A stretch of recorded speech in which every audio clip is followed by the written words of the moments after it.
नमस्कार दोस्तों, मुंशी प्रेमचंद जी की कहानियों की श्रृंखला में आज मैं आपके लिए लाई हूं कहानी सवा सेर गेहूं।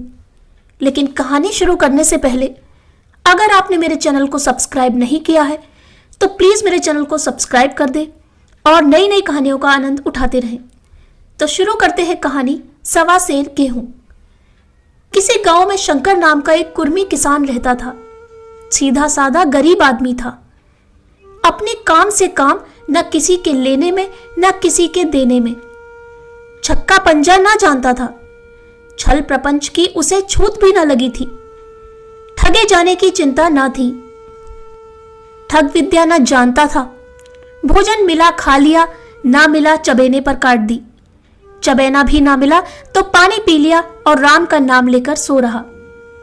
किंतु जब कोई अतिथि द्वार पर आ जाता था तो उसे इस निवृत्ति मार्ग का त्याग करना पड़ता था। विशेषकर जब साधु महात्मा पदार्पण करते थे तो उसे अनिवार्यतः सांसारिकता की शरण लेनी पड़ती थी। खुद भूखा सो सकता था पर साधु को कैसे भूखा सुलाता। भगवान के भक्त जो ठहरे। एक दिन संध्या समय एक महात्मा ने आकर उसके द्वार पर डेरा जमाया। तेजस्वी मूर्ति थी, पीतांबर गले में, जटा सिर पर, पीतल का कमंडल हाथ में, खड़ाऊ पैर में, ऐनक आंखों पर।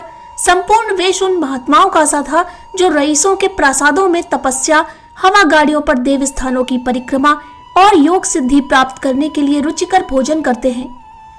घर में जौ का आटा था, वह उन्हें कैसे खिलाता।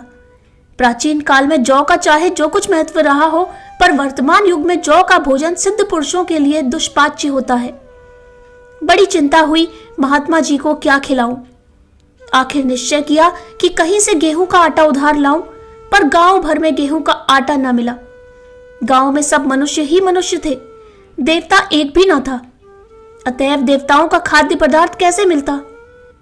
सौभाग्य से गांव के विप्र महाराज के यहां से थोड़ा सा मिल गए। उनसे सवा सेर गेहूं उधार लिया और स्त्री से कहा कि पीस दे। महात्मा ने भोजन किया, लंबी तान कर सोए। प्रातःकाल आशीर्वाद देकर अपनी राह ली। विप्र महाराज साल में 2 बार खलिहानी लिया करते थे।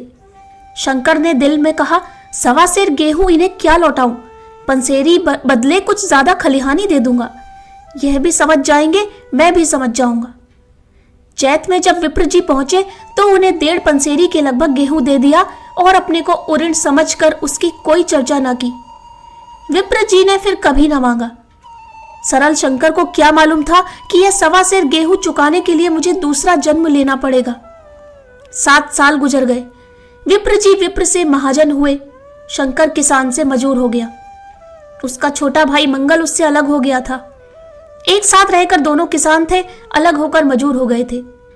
शंकर ने चाहा कि द्वेष की आग भड़कने ना पाए, किंतु परिस्थिति ने उसे विवश कर दिया। जिस दिन अलग अलग चूल्हे जले वह फूट फूट कर रोया। आज से भाई भाई शत्रु हो जाएंगे। एक रोएगा, दूसरा हंसेगा। एक के घर मातम होगा तो दूसरे के घर गुलगुले पकेंगे। प्रेम का बंधन, खून का बंधन, दूध का बंधन आज टूटा जाता है। उसने भगीरथ परिश्रम से कुल मर्यादा का वृक्ष लगाया था। उसे अपने रक्त से सींचा था। उसको जड़ से उखड़ता देखकर उसके हृदय के टुकड़े हुए जाते थे। 7 दिनों तक उसने दाने की सूरत तक न देखी। दिन भर जेठ की धूप में काम करता और रात को मुंह लपेटकर सो रहता। इस भीषण वेदना और दुस्सह कष्ट ने रक्त को जला दिया, मांस और मज्जा को घुला दिया। बीमार पड़ा तो महीनों खाट से ना उठा। अब गुजर बसर कैसे हो। 5 बीघे के आधे रह गए। 1 बैल रह गया। खेती क्या खाक होती। अंत को यहां तक नौबत पहुंची कि खेती केवल मर्यादा रक्षा का साधन मात्र रह गई। जीविका का भार मजूरी पर आ पड़ा। 7 वर्ष बीत गए। एक दिन शंकर मजूरी करके लौटा तो राह में विप्र जी ने टोक कर कहा, शंकर कल आकर के अपने बीज बैंक का हिसाब कर ले। तेरे यहाँ 5.5 मन गेहूं कब के बाकी पड़े हुए हैं और तू देने का नाम नहीं लेता। हजम करने का मन है क्या। शंकर ने चकित होकर कहा, मैंने तुमसे कब गेहूं लिए थे जो 5.5 मन हो गए। तुम भूलते हो मेरे यहाँ किसी का छटाक भरना अनाज है, ना 1 पैसा उधार। विप्र, इसी नियत का तो यह फल भोग रहे हो कि खाने को नहीं जुड़ता। यह कहकर विप्र जी ने उस सवा सेर गेहूं का जिक्र किया जो आज के 7 वर्ष पहले शंकर को दिए थे। शंकर सुनकर अवाक रह गया। ईश्वर, मैंने इन्हें कितनी बार खलिहानी दी, इन्होंने मेरा कौन सा काम किया? जब पोथी पत्र देखने शायद सगुन विचारने द्वार पर आते थे, कुछ ना कुछ दक्षिणा ले ही जाते थे। इतना स्वार्थ! 1.25 सेर अनाज को अंडे की भांति सेकर आज ये पिशाच खड़ा कर दिया, जो मुझे निगल जाएगा। इतने दिनों में एक बार भी कह देते तो मैं गेहूं तौल कर दे देता। क्या इसी नियत से चुप साध बैठे रहे? बोला, महाराज, नाम लेकर तो मैंने उतना अनाज नहीं दिया, पर कई बार खलिहानों में सेर सेर 2-2 सेर दिया है। अब आप आज 5.5 मन मांगते हैं, मैं कहां से दूंगा? विप्र, लेखा जौ जौ बख्शीस 100-100, तुमने जो कुछ दिया होगा उसका कोई हिसाब नहीं, चाहे 1 की जगह 4 पसेरी दे दो। तुम्हारे नाम बही में 5.5 मन लिखा हुआ है, जिससे चाहे हिसाब लगवा लो। दे दो तो तुम्हारा नाम छेक दूं, नहीं तो और भी बढ़ता रहेगा। शंकर, पांडे, क्यों एक गरीब को सताते हो? मेरे खाने का ठिकाना नहीं, इतना गेहूं किसके घर से लाऊंगा? विप्र, जिसके घर से चाहे लाओ, मैं छटाक भर भी ना छोड़ूंगा। यहां ना दोगे, भगवान के घर तो दोगे। शंकर कांप उठा। हम पढ़े लिखे आदमी होते तो कह देते, अच्छी बात है, ईश्वर के घर ही देंगे। वहां की तौल यहां से कुछ बड़ी तो ना होगी? कम से कम इसका कोई प्रमाण हमारे पास नहीं, फिर उसकी क्या चिंता? किंतु शंकर इतना तार्किक, इतना व्यवहार चतुर ना था। एक तो ऋण वह भी ब्राह्मण का, बही में नाम रह गया तो सीधे नरक में जाऊंगा। इस ख्याल से ही उसे रोमांच हो गया। बोला, महाराज, जितना तुम्हारा होगा यही दूंगा, ईश्वर के यहां क्यों दूं? इस जन्म में तो ठोकर खा ही रहा हूं, उस जन्म के लिए क्यों कांटे बहूं? मगर यह कोई नियाव नहीं है, तुमने राई का पर्वत बना दिया। ब्राह्मण होके तुम्हें ऐसा नहीं करना चाहिए था। उसी घड़ी तकादा करके ले लिया होता तो आज मेरे सिर पर इतना बड़ा बोझ क्यों पड़ता? मैं तो दे दूंगा, लेकिन तुम्हें भगवान के यहां जवाब देना पड़ेगा। विप्र, वहां का डर तुम्हें होगा, मुझे क्यों होने लगा? वहां तो सब अपने ही भाई बंधु हैं, ऋषि मुनि सब तो ब्राह्मण ही हैं, देवता ब्राह्मण हैं, जो कुछ बने बिगड़ेगी संभाल लेंगे। तो कब देते हो? शंकर, मेरे पास रखा तो है नहीं, किसी से मांग जांच कर लाऊंगा तभी ना दूंगा। विप्र, मैं यह ना मानूंगा। 7 साल हो गए, अब एक दिन का भी मुलाहिजा ना करूंगा। गेहूं नहीं दे सकते तो दस्तावेज लिख दो। शंकर, मुझे तो देना है, चाहे गेहूं लो चाहे दस्तावेज लिखाओ। किस हिसाब से दाम रखोगे? विप्र, बाजार भाव 5 सेर का है, तुम्हें 5.25 सेर का काट दूंगा। शंकर, जब दे ही रहा हूं तो बाजार भाव काटूंगा, पाव भर छुड़ाकर क्यों दोषी बनूं? हिसाब लगाया तो गेहूं के दाम 60 हुए, 60 का दस्तावेज लिखा गया, 3 सैकड़े सूद। साल भर में न देने पर सूद की दर 2.5 रुपए सैकड़े, 8 आने का स्टाम्प, 4 आने दस्तावेज की तहरीर शंकर को ऊपर से देनी पड़ी। गांव भर ने विप्र जी की निंदा की, लेकिन मुंह पर नहीं। महाजन से सभी का काम पड़ता है, उसके मुंह कौन आए? शंकर ने साल भर तक कठिन तपस्या की। मियाद के पहले रुपए अदा करने का उसने व्रत सा कर लिया। दोपहर को पहले भी चूल्हा न जलता था, चबैने पर बसर होती थी, अब वह भी बंद हुआ। केवल लड़के के लिए रात को रोटियां रख दी जाती। पैसे रोज का तंबाकू पी जाता था, यही एक व्यसन था जिसका वह कभी न त्याग कर सका था। अब वह व्यसन भी इस कठिन व्रत की भेंट हो गया। उसने चिलम पटक दी, हुक्का तोड़ दिया और तंबाकू की हांडी चूर चूर कर डाली। कपड़े पहले भी त्याग की चरम सीमा तक पहुंच चुके थे, अब वह प्रकृति की न्यूनतम रेखाओं में आबद्ध हो गए। शिशिर की अस्थि बेधक शीत को उसने आग ताप कर काट दिया। इस संकल्प का फल आशा से बढ़कर निकला। साल के अंत में उसके पास 60 रुपए जमा हो गए। उसने समझा, पंडित जी को इतने रुपए दे दूंगा और कहूंगा, महाराज बाकी रुपए भी जल्द ही आपके सामने हाजिर करूंगा। 15 रुपए की तो और बात है, क्या पंडित जी इतना भी न मानेंगे? उसने रुपए लिए और ले जाकर पंडित जी के चरण कमलों पर अर्पण कर दिए। पंडित जी ने विस्मित होकर पूछा, किसी से उधार लिए क्या?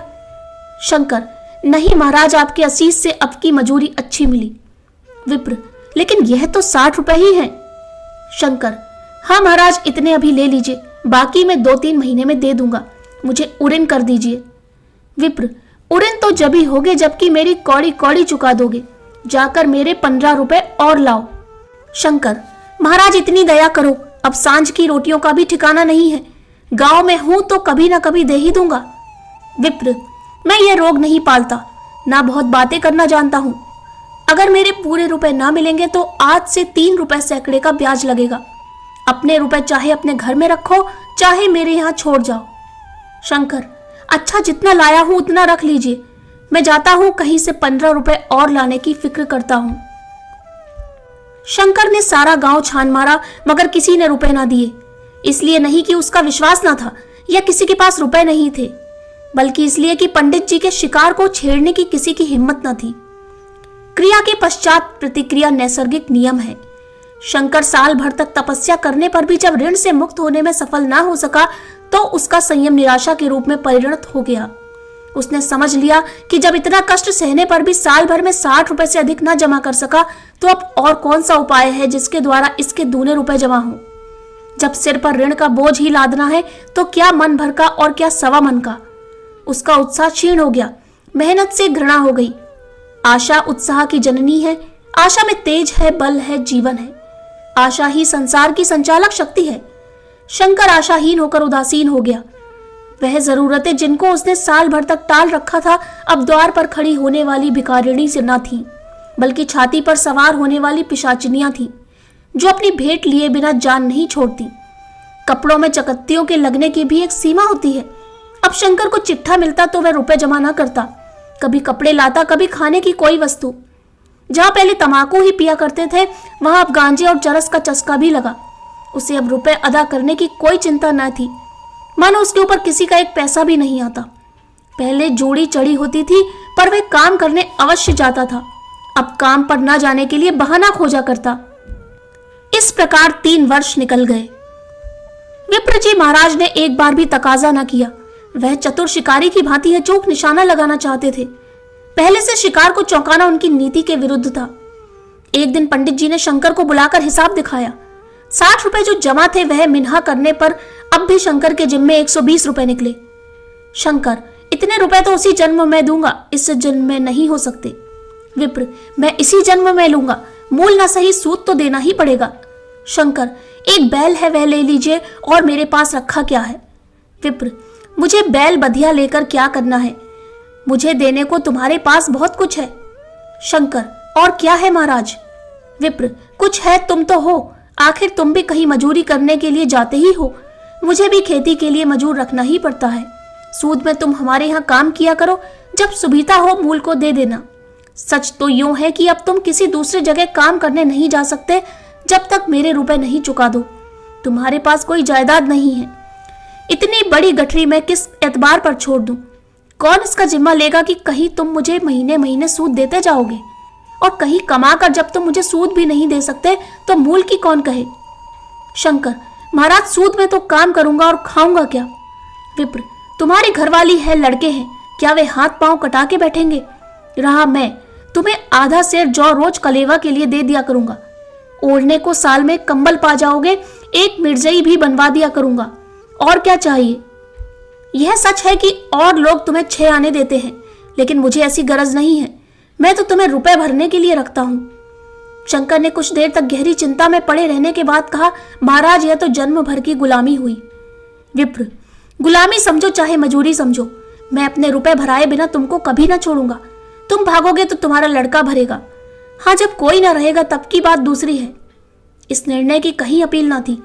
मजूर की जमानत कौन करता, कहीं शरण न थी, भागकर कहाँ जाता। दूसरे दिन से उसने विप्र जी के यहाँ काम करना शुरू कर दिया। 1.25 सेर गेहूं की बदौलत उम्र भर के लिए गुलामी की बेड़ी पैरों में डालने पड़ी। उस अभागे को अब अगर किसी विचार से संतोष होता था तो यह था कि वह मेरे पूर्व जन्म का संस्कार है।